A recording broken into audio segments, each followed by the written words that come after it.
ধন্যবাদ জনাইছোঁ সংবাদ কৰ্মীসকলক আৰু যে শ্ৰদ্ধা ককাইদেউ কোনোবা হয়তো বন্ধু হ'ব যে আপোনালোক আগবাঢ়ি আহিছে এনেকৈ অসমীয়া চিনেমা এখন প্ৰচাৰ আৰু প্ৰসাৰৰ ক্ষেত্ৰত তাৰ কাৰণে আমি ইমনৰ পৰিয়ালে ধন্যবাদ জনাইছোঁ আৰু চিনেমাখন কৈছে যে 5 জুলাইত আহিব অসমৰ চিত্ৰগৃহত আৰু সেইটো সময়ত গৰমৰ বন্ধও চলি থাকিব জুলাই মাহ যিহেতু গতিকে আমি আশা কৰিছোঁ একেবাৰে কণমানিৰ পৰা বয়োজ্যেষ্ঠলৈকে মানে সকলো পৰিয়ালৰ মানুহে একেলগে উপভোগ কৰিব পৰা এখন চিনেমা সম্পূৰ্ণ মনোৰঞ্জনমূলক চিনেমা হ'ব আৰু সেই যে আপোনালোকে গাঁঠিৰ ধন ভাঙি টিকট কাটি চিনেমাখন চাই সেই পইচাটো এনেই নাযায় এইটো কমপ্লিট মানে পইচা বসুল এখন চিনেমা এগৰাকী কণমানিক লৈ কাহিনীটো ইয়াতে ধনী দুখীয়া গাঁও চহৰ সুখ দুখ সকলোখিনি থাকিব দুটাকৈ গান ৰিলিজ দিছে ইউটিউবত পাব এটা জুবিনদাৰ কণ্ঠত চকু মুদি জপিয়াম বুলি আৰু এটা বাগৰুম্বা বুলি নীল আকাশৰ দুইটা গানতে যথেষ্ট মৰম দিছে যথেষ্টখিনি ভিউৱাৰ্ছ পাইছে ইমনে গতিকে আমি আশা কৰিছোঁ যে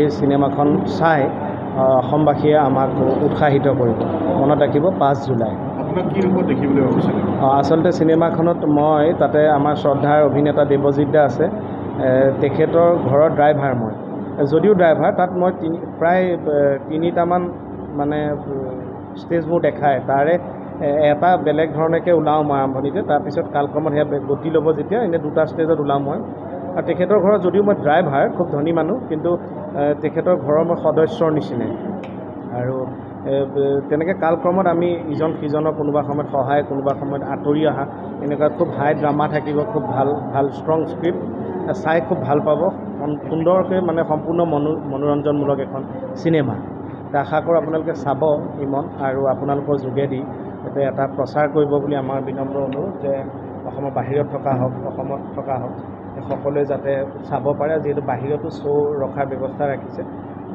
4খন নে 5খন জেগাত ৰাজ্যত গতিকে আপোনালোকে বাহিৰত থকা সকলোৱে চাব পাৰিব সকলোকে খুবেই ভাল লাগিছে আহি আৰু পাঠশালালৈ আহি ভাল লাগিছে আৰু আপোনালোকৰ সহায় সহযোগিতা বিচাৰিছোঁ কাৰণ খুব ধুনীয়া এখন ছবি ইমন সকলোৱে গম পাইছে 5 তাৰিখে ৰিলিজ হ'ব আৰু এই ছবিখনত এটা নতুনত্ব পাব বুলি আশা কৰিছোঁ কাৰণ সকলোখিনি টুইষ্টে আছে আপোনাৰ একশ্যন আছে ড্ৰামা আছে আৰু আপোনাৰ যিখিনি আৰ্টিষ্ট একদম অভিজ্ঞ আৰ্টিষ্ট হয় আপোনালোকে দেখিছে সিদ্ধাৰ্থা আছে দীপজ্যোতি আছে দেৱজিৎ মজুমদাৰ দা আছে আমাৰ লিপিকা বা আছে মুন্নি ফুকন আছে স্নিগ্ধা গগৈ আছে প্ৰতিভা চৌধুৰী বা আছে গোটেইখিনি অভিজ্ঞ মানে আৰ্টিষ্ট আৰু আমাৰ সৰু কেৰেক্টাৰ এটা কৰিছে সৰু মানে সৰু ছোৱালী এগৰাকী যিগৰাকীৰ নাম হ'ল ইমন তাইৰ ওপৰতে মানে ছবিখন মানে ইমনৰ নামতে আৰু ক'বলৈ গ'লে মিউজিক কৰিছে আমাৰ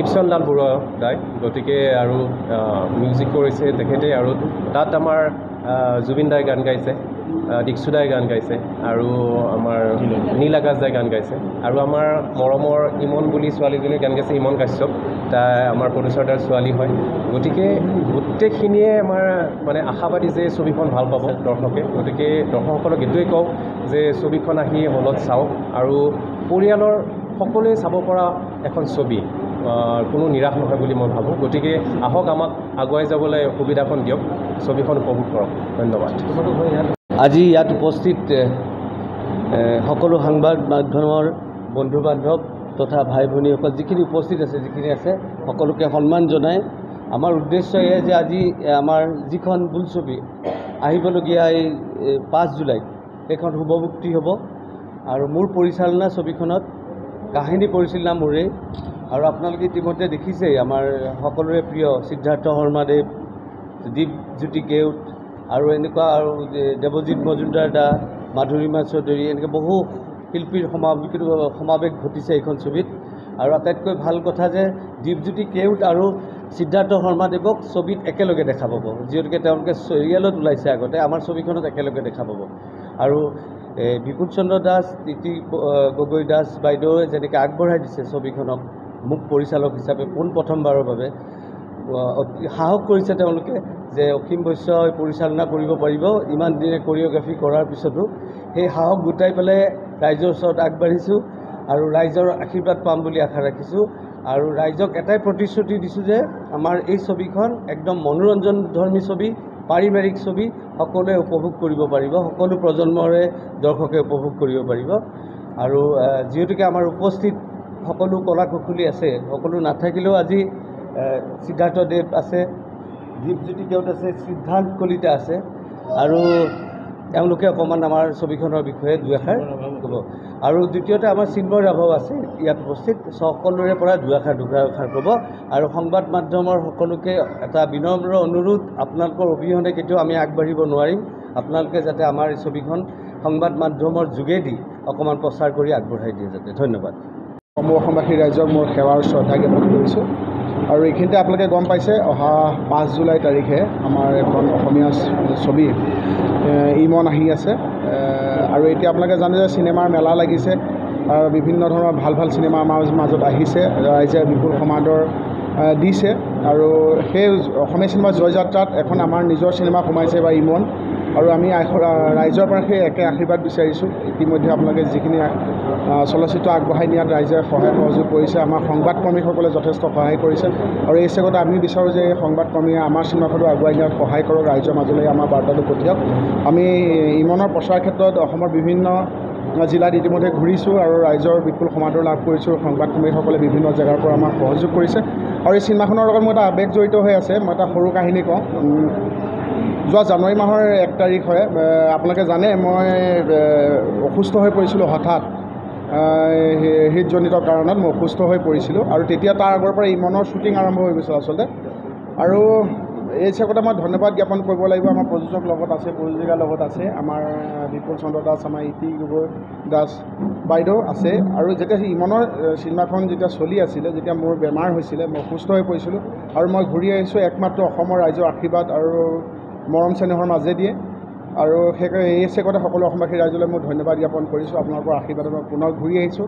আৰু ঘূৰি আহিয়ে মোৰ প্ৰথম কাম হৈছিলে, মই চিনেমাখন কৰাৰ সুযোগ পাইছিলোঁ। আৰু চিনেমাখনৰ কাষ্টিং মোৰ আগতেই হৈছিলে, মানে অসুস্থ যেতিয়া হৈছিলোঁ তাৰ আগতে চিনেমাৰ কাষ্টিং হৈছিলে। আৰু মই অহাৰ পিছত গম পাইছিলোঁ যে মই অসুস্থ হৈ থাকোঁতে ভাবিছিলোঁ যে এতিয়া ইমনৰ শ্বুটিং হৈ আছে, মোৰ কেৰেক্টাৰটো বা কি হ'ব। আৰু তেতিয়া গম পাইছিলোঁ ইতি বাইদেউ মোৰ হৈ ভগৱানৰ ওচৰত চাকি জ্বলাইছিলে, নামঘৰত গৈ শৰাই দিছিলে।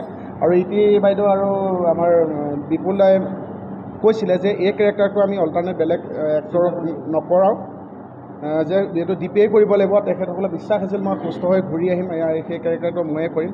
আৰু সেই আত্মবিশ্বাসৰ থ্ৰুৱেদি চাগে মই ঘূৰি আহিলোঁ। গতিকে আপোনালোকক বহুত বহুত ধন্যবাদ। গতিকে চিনেমাখনৰ লগত মোৰ এটা আৱেগ জড়িত হৈ আছে। প্ৰথম চিনেমা, মই যিহেতু আগতেও কৰিছোঁ, মই খেল দি বান্ধোন বুলি বৰ্ষাৰবাৰ প্ৰডাকশ্যনত মই কৰিছিলোঁ সৰু চৰিত্ৰ এটা। তাৰপিছত চন্দ্ৰমোদয় ছাৰৰ লগতো কৰিছিলোঁ, এপাহ ফুলিল এপাহ সৰিল বুলি চিনেমাখন। তাৰপিছত ভালকৈ লোৱা এখন চিনেমা, মই মন প্ৰাণ ঢালি কৰিব পৰা এখন চিনেমাই হৈছে ইমন। আৰু কেৰেক্টাৰটো সৰু হ'লেও আচলতে গোটেই চিনেমাখনৰ আচলতে গুৰুত্বপূৰ্ণ ভূমিকা আছে, মই নিজেও চাইছোঁ অলপ অলপ। গতিকে মই চৰিত্ৰটোলৈ যথেষ্ট আশাবাদী।